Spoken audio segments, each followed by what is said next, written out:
Embriologia.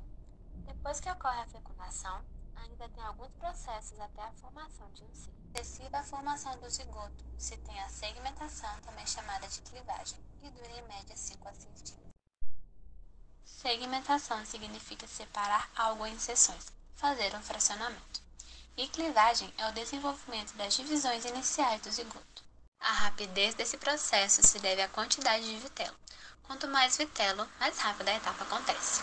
O vitelo é uma reserva de nutrientes que está nas células ovo. Em nós mamíferos, a segmentação é holoblástica e igual, ou seja, a formação dos blastômeros são idênticas até a terceira clivagem. Vai ocorrendo as clivagens e as células vão se dividindo. Das clivagens, as células se agrupam formando a mórula. Esse processo de formação da mórula ocorre na tuba uterina. Ela é composta por 12 a 34 blastômeros. Blastulação. Quando a mórula chega ao útero, começa a surgir em seu interior uma cavidade conhecida como a cavidade blastocística. Essa alteração acontece devido a uma reorganização das células, que começam a ocupar a periferia, formando a cavidade. O interior dessa cavidade é preenchido por um fluido originado do útero, que penetra pela zona pelúcida. Essa cavidade é chamada também de blastocele. Nesse momento, o embrião deixa de ser chamado de mórula e passa a ser chamado de blástula. A blástula, portanto, ao contrário da mórula, é oca, pois possui um espaço com líquido. À medida que o fluido aumenta na cavidade, ocorre a separação dos blastômeros em dois tipos celulares, trofoblastos e embrioblastos. Os trofoblastos correspondem à camada celular externa, a qual possui grande importância para a formação da placenta. Já os embrioblastos correspondem à camada celular interna e formarão o embrião propriamente dito. Posteriormente, o embrioblasto se diferencia do epiblasto e hipoblastos, formando o disco bilaminar.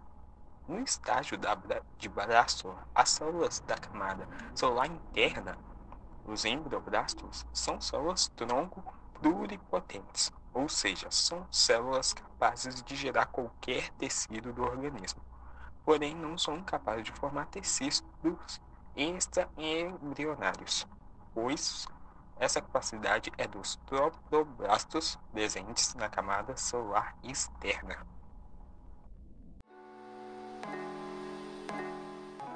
Gastrulação. A gastrulação acontece após 3 semanas de gestação. Nessa etapa, começa a incorrer a embolia, recessão na blástula. Esse processo estimula a invaginação, formando os folhetos embrionários, que futuramente formarão órgãos. Devido aos folhetos embrionários, começa a perceber a formação da mesoderme, fenômeno que permite a separação dos grupos celulares. A mesoderme ocupa espaço entre a ectoderme e a endoderme, também formadas no espaço da gastrulação. Diante do desenvolvimento, começa a haver uma limitação na formação de novas estruturas celulares. Celoma. O celoma é uma cavidade revestida pela mesoderme, e nessas cavidades são alojados órgãos internos dos animais. Quando os animais não possuem essa cavidade, são chamados de acelomados, como é o caso dos plateumintos. Os pseudocelomados são aqueles que possuem uma cavidade, mas essa cavidade é delimitada em parte pela mesoderme e a outra pela endoderme. É o caso dos nematóides. Já os cordados moluscos, anelídeos e equinodermos são animais que possuem o celoma e são chamados celomados.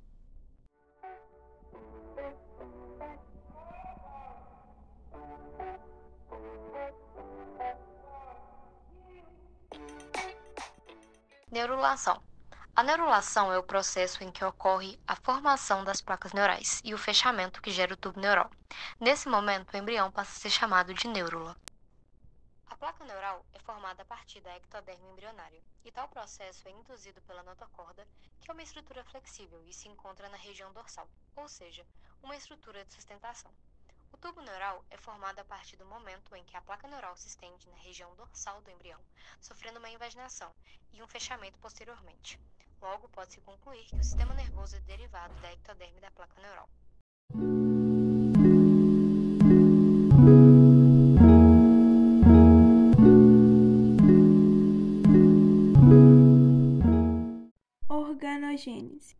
organogênese é a formação dos folhetos embrionários, que são camadas de células que dão origem aos órgãos e tecidos dos seres vivos, como a ectoderma, que é a camada das células que se localiza mais no exterior.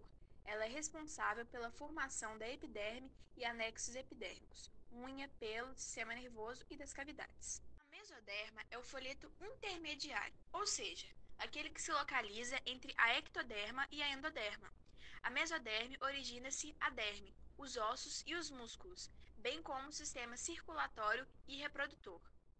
Por último, a endoderma, localizada mais no interior das células, forma o sistema respiratório e alguns órgãos do sistema digestório, como o fígado e o pâncreas.